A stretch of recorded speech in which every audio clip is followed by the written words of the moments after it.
Les discussions vont bon train en off et on se demande bien ce qu'on va pouvoir dire sur la dernière partie de cette émission. Il y a plein d'idées qui fusent entre Gilles Christ, Reda et Tate.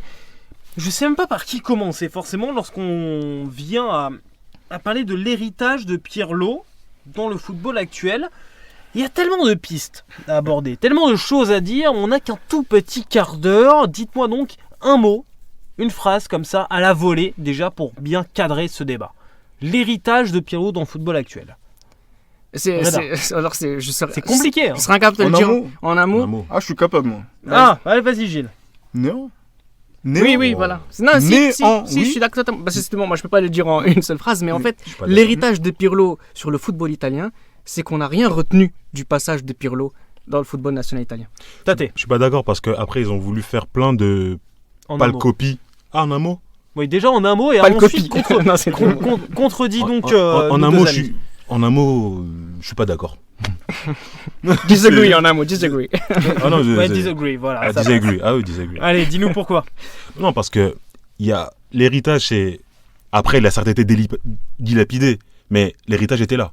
Donc il y a eu plein de pâles copies. Donc on a essayé de faire ça avec Montolivo, Aquilani, avec Luca Sigarini par exemple. Marchisio qui le remplace à la Juve, à ce poste-là. Il y a un héritage. Dilapidé certes, mais il y a un héritage. Mais qu'est-ce qu'on leur demandait à ces joueurs-là ? Parce que c'est pas parce que tu es devant la défense que tu fais du Pirlo. C'est ça. Non, mais on leur demandait d'être. Moi j'ai l'impression. Une caution technique de leur équipe. Est-ce qu'on leur demandait pas d'être le Van Bommel de la saison 2010-2011 ? Non, je suis pas d'accord. Ça veut dire ce joueur qui a des qualités techniques qu'on met devant la défense, mais c'est pas quelqu'un qui va être la rampe de lancement des attaques. Ça veut dire c'est quelqu'un qui va surtout jouer des passes courtes. La courte. L'avant, certes, les mais très courtes. Tu vois. Des très courtes. Et donc sur la droite, sur la gauche, c'est deux numéros 8, mais c'est quelqu'un qui va être qui va avoir un rôle défensif très important. On a une nouvelle référence dans cette émission après Giroud et De Jong qui ont tant fait parler il y a un petit peu plus d'une semaine. On a donc maintenant Nzonzi. S'il y avait un quelconque héritage Pirlo en Italie, jamais Nzonzi jouerait à la Roma aujourd'hui. Devant la défense, mais bien sûr, parce que c'est l'héritage.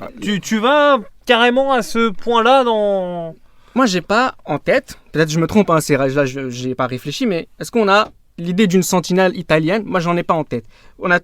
Les Italiens ont toujours joué soit avec deux milieux de terrain, mais devant la défense, ça a toujours été le Regista, même Falcao qui n'est pas brésilien, qui est brésilien par contre à la Roma, etc. Même Ancelotti, etc. C'est-à-dire le joueur qu'on mettait devant la défense, c'était pas le numéro 10, mais c'est quelqu'un qui avait la responsabilité de créer le jeu. Aujourd'hui, j'ai pas l'impression que en mettant Montolivo, en mettant Aquilani, en mettant Marchisio devant la défense, on demande à ces joueurs-là de changer un match par un éclair de génie qu'ils n'ont pas parce que c'est une question de niveau, sont pas géniaux, mais aussi parce que voilà, c'est sur la passe, parce qu'ils ont les qualités techniques pour le faire. Donc on va privilégier les milieux, numéro 8 à qui on va demander de courir plus vite vers l'avant, etc. Quand Pirlo part du Milan AC, il y a qui au milieu? Il y a Montari. Flamini joue plus de matchs. Il y a Nocerino. Flamini joue plus de matchs que Pirlo la dernière année de Pirlo. Il y a des blessures, mais même sans blessure, je pense qu'il aurait joué plus. Et il y a Van Bommel surtout. Et ce qui se passe, c'est qu'après, quand Pirlo prend sa retraite, eh bien, il y a plus de joueurs qui ressemblent à Nocerino, qui ressemblent à Aquilani, qui ressemblent à Van Bommel, qui ressemblent à Pirlo. Non, je suis pas d'accord dans le sens où avant Pirlo, on a vraiment eu ce profil de joueur Di Biagio. On a vraiment ce genre de profil entre guillemets milieu 6 destructeur. Vraiment, on a vraiment ce profil-là. Après Pirlo, ils ont quand même essayé, certes avec le résultat que tout le monde connaît, ils ont essayé quand même d'apporter une caution technique au milieu de terrain. Mais après, quand tu apportes une caution, il faut que les joueurs prennent le pouvoir. Mais ils n'ont pas réussi à le faire. Mais en fait, quand il y a une caution, il faut la payer la caution. Par mais exemple, mais ils sont insolvables ces joueurs. Ils sont insolvables. Mais par exemple, même en sélection italienne, un joueur comme Marco Verratti, c'est un joueur qui n'est pas solvable par rapport à ces équipes-là. Mais cette idée-là, en fait, cette idée-là, elle vient d'où? Elle vient de Pirlo. Elle vient du fait on est à la recherche du nouveau Pirlo. Donc l'héritage est que dans la mentalité, il a changé le foot italien. Après, dans le factuel, non. Malheureusement, on voit comment les Italiens... Que ce soit factuel ou structurel, franchement, les Italiens sont toujours bloqués dans cette conception du XXe siècle. Et même, j'ai envie de te dire un truc, c'est que quand vous voyez donc l'équipe en 2006, donc ce sont des joueurs qui ont été formés au XXe siècle. Donc c'est-à-dire qu'en fait, la formation qu'il y a eu en Italie donc au XXIe siècle est toujours bloquée à cette époque-là. Et donc, quand vous n'avez pas de génie en fait qui émerge donc de cette génération-là, ben en fait vous avez maintenant avec les années qui vont commencer à défiler, Maintenant, avant c'était 5 années de retard, puis 10, puis 15. Maintenant, on est en 2019, l'année prochaine ce sera 20 années de retard. C'est ce qui est en train de se passer avec le football italien parce que structurellement, les Italiens ne se sont pas remis en question dans la façon de penser le football et même dans la façon même de consommer le football, même dans les plans de jeu, dans les schémas de jeu, parce qu'on recherche Pirlo, mais on recherche Pirlo qui a été formé au XXe siècle avec toute la science tactique du la 20e science siècle. tactique Non, et mais même il est formé au XXIe siècle, mais il s'est reformaté au XXIe siècle. Non, il a Pirlo fait son lui-même. travail. Il a fait son Ah, il a travail. fait une Pirlo mise à jour, lui-même, oui. tu veux dire. Pardon ? Il y a une mise à jour de fait, Il y a on une va mise à dire, jour de au fait, 21e siècle. exactement. Le problème, c'est que là, l'update n'est pas fait à l'échelle nationale. Je suis d'accord, mais en fait, l'idée. Donc, je vais peut-être reposer la question, reformuler D'accord, maintenant qu'on a allons-y. bien avancé dans ce débat. Mais y aura-t-il un héritage Pirlo quand le football italien se sera repensé, renouvelé ? Est-ce que c'est peut-être pas un petit peu trop tôt pour poser cette question ? Alors forcément, comme toutes les grandes nations, à un moment donné, il y a toujours ses hauts et ses bas, et aujourd'hui on est clairement dans le bas chez les Italiens. Le meilleur joueur italien aujourd'hui, techniquement, c'est Marco Verratti. Personnellement, je ne considère pas que ce soit une bonne nouvelle. Mais C'est une Verratti, très mauvaise nouvelle pour le football italien. Verratti c'est Clairement, quelqu'un qui est malheureux. incapable aujourd'hui de jouer devant la défense. Peut-être qu'il n'a jamais voulu le faire, comme Rabiot, hein, c'est des gens qui ne veulent pas jouer, là on leur demande de jouer. Mais c'est quelqu'un qui, je sais que sous Blanc aussi, tout à l'heure je parlais de la culture italienne à ne pas dégager. Blanc critiquait systématiquement Verratti parce qu'il ne voulait pas dégager le ballon. Aujourd'hui, il ne se gêne pas. Aujourd'hui, ils ne se gênent pas parce que peut-être qu'on a réussi à leur faire comprendre que Pirlo, ça n'existait plus et que jouer des passes courtes, jouer le jeu long, etc., ça allait être beaucoup plus compliqué ou c'était réservé à des jeux de transition. Ça veut dire comme à la Coupe du Monde 2018 où c'est dans un cas précis d'un système de jeu en contre-attaque où on va privilégier comme ça l'alternance jeu court, jeu long, mais que ce soit intrinsèquement lié à un joueur qui va durablement jouer ainsi sur toute une saison, c'est quelque chose qui a complètement disparu. Par contre, je ne sais pas si vous avez vu, je crois que c'était l'été dernier chez les jeunes, la génération de Keane qui a perdu la finale. Il y a un joueur qui s'appelle Tonali, si je ne dis pas de bêtises, qui est un clone de Pirlo, dans le geste, dans la chevelure, dans la façon de jouer. Et il a même été dans une des sélections récemment alors qu'il joue en Série B. C'est quelqu'un qui a poussé le mimétisme de Pirlo au maximum. Est-ce que c'est une bonne nouvelle ? Je ne sais pas. Mais il joue dans quel club ? Il joue en Série B. Il joue en Série B. Mais l'année prochaine, il y a des clubs. Non, mais il y a des clubs, mais voilà, donc il faut se dire qu'il doit rentrer dans une logique où, en Italie, le championnat est en perte de vitesse, il faut montrer déjà au très haut niveau le fait, voilà, donc voilà, que tu sois prêt, que tu sois vraiment programmé pour justement cette phase-là où on pourra accorder de l'importance au mimétisme de Pirlo. Un Pirlo de Série B, c'est bien, mais ça reste un Pirlo, ça reste de Série B. Mais Verratti a commencé en Série B. Après, il est parti au PSG, donc au moment de prendre ses responsabilités et de changer de club pour prendre une autre dimension, il ne l'a pas fait, et c'est pour ça que maintenant, aujourd'hui, Verratti, qui est le meilleur joueur italien, ça a une valeur qui est dévaluée. Je ne vais pas donner de monnaie particulière, mais pas en bitcoin. Voilà. Non, plutôt au sud du Sahara. Au sud du Sahara, voilà. Pour parler de monnaie, mais je veux pas en dire plus. Il y a 4 lettres 3. Ou francs. Après, vous continuez. Moi, je connais franc-maçon. F et puis après, je rajoutais les 3 autres.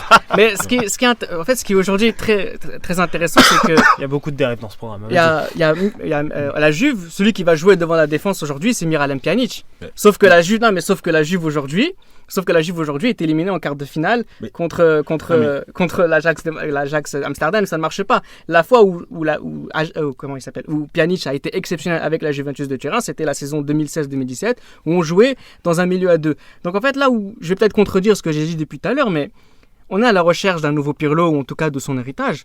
Mais est-ce que Buffon a laissé un héritage ? Est-ce qu'il y a des grands gardiens italiens aujourd'hui ? Est-ce que Del Piero a laissé un héritage ? Est-ce qu'il y a des Trequarista aujourd'hui Est-ce que c'est un petit peu tôt pour poser la question et pour tirer ce constat ? Non, mais moi je pense qu'on se trompe de curseur. Un héritage, c'est ce que quelqu'un laisse. Et je suis désolé, le fait qu'un playmaker joue devant la défense ou au milieu de terrain en Italie, c'est une révolution. Comme je l'ai dit tout à l'heure, je peux citer... Par exemple, par exemple, c'est que le fait déjà de se poser ça comme. Mais les mais le fait de réfléchir comme ça bouscule, voilà. Effectivement, il a chamboulé. Non, il a chamboulé ça, parce que dans la génération 2000, hormis Pirlo, faut regarder les milieux de terrain en Espagne, en Angleterre, c'est des milieux de terrain playmakers. En Italie, il n'y a que Pirlo. Et quand Pirlo est parti, comme les Anglais disent, ce playmaker là devant la défense ou au milieu de terrain, ils ont essayé, mais ils n'ont pas réussi. Après, avec les résultats que vous tenez de citer, ils n'ont pas réussi. Mais il y avait quand même cette idée-là. Et rien que dans ça, l'Italie, un pays très conservateur, surtout sur le foot, avec 4 titres de champion du monde et des Coupes d'Europe en voici, en voilà. En club, ouais. En club, c'est vraiment très dur de changer ces mentalités-là. Et rien que ça, pour moi, l'héritage est présent.